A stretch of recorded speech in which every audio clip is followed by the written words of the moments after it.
if there is a bit of relief here, it's that he is in touch with his daughter. Yes. He's able to communicate with her. We are moving into our second half hour of coverage here. If you are just now joining us, we are following a shooting situation in Dallas ISD at Wilmer-Hutchins High School. We have learned through sources that one student has been shot and transported. We've also been told that a suspect is in custody. We want to bring in our senior crime and justice reporter, Rebecca Lopez, who's been really using her sources to get us this information. Rebecca is joining us by phone. Is there any new information? Can you walk us through the information that you're getting now? So, yeah, I'm still waiting now to hear back from sources for more information. But initially, I was told that the shooting happened inside the G building. And I don't have a copy of the map of the campus, but I'm told it's not too far from the field house, the football field house. And that is where the shooter ran out of. That is what my sources are telling me. So the shooting happened. The shooter ran out. They had information on who the shooter might be, and then they went and arrested the shooter off campus. The shooter was, I'm told, arrested by DISD police. They moved in, pretty quickly after this shooting, and the student, I am told, is going to be fine. Fortunately, there were no fatalities, and then again, the question now is going to be how they got that weapon inside the school, what security measures need to be beefed up, what security measures failed. And so that is now what's happening, and also processing the scene, finding the weapon that the shooter used, how did they get that gun, matching the ballistics, all of that now has to be processed. And so police still have a lot of work. And then interviewing all those witnesses, were there any students that actually witnessed it? And I'm being told that the injured student is about 16 or 17-year-old boy, and that they may have been transported to Baylor Hospital, which makes sense because it's one of the trauma hospitals that's probably closer to that school. So that is what we know at this time. Fortunately, there were no other people that I'm being told were shot. That is just one person. I know we've been hearing that there might have been a second person shot, but all the law enforcement sources that I have spoken with say that initially that might have been what was coming out, but right now they've only been able to confirm that it was that one student that was shot in the leg, a teenage male.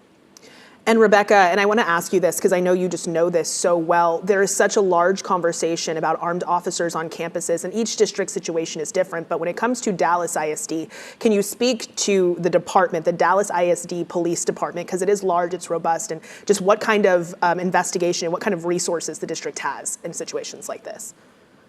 DISD has their own police department, and those officers are armed. They are trained. They often train with Dallas police for scenarios just like this one.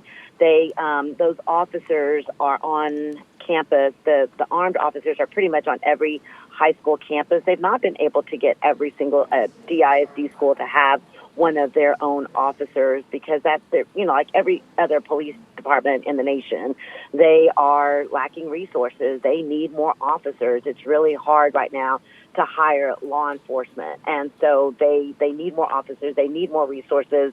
I was speaking with some of the higher ups there at DISD Police Department. They need more rifles.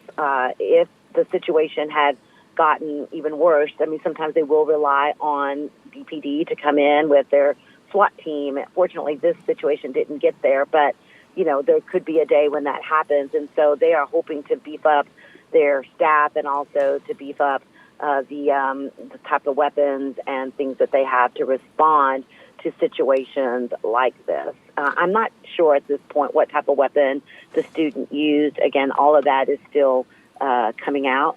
And so that's what we have right now. Rebecca, it was a pretty significant update. We knew that the student was shot in the leg, but to hear that they're going to be okay, I think is a significant update that people at home should make sure they process. But also the other question I wanted to ask, any indication of how this all started? I know there are a lot of questions around how the weapon got inside Wilmer-Hutchins High School in the first place, but any idea what led up to this from your sources? No, I think at this point it's too early on to tell, and they have to obviously question the suspect that they've taken into custody. But the fact that they knew who the suspect was leads me to believe that that is possibly also a student. And also, one of the biggest concerns right now has been beefing on social media. That is what a lot of school districts say they are dealing with. These kids that get on social media and they start beefing with one another, and then that sparks all of this outrage and anger towards one another. And honestly, I'm being told that a lot of the violence that we are seeing in some of the schools is because of the social media aspect and these kids beefing with one another. Senior crime and justice reporter Rebecca Lopez, thank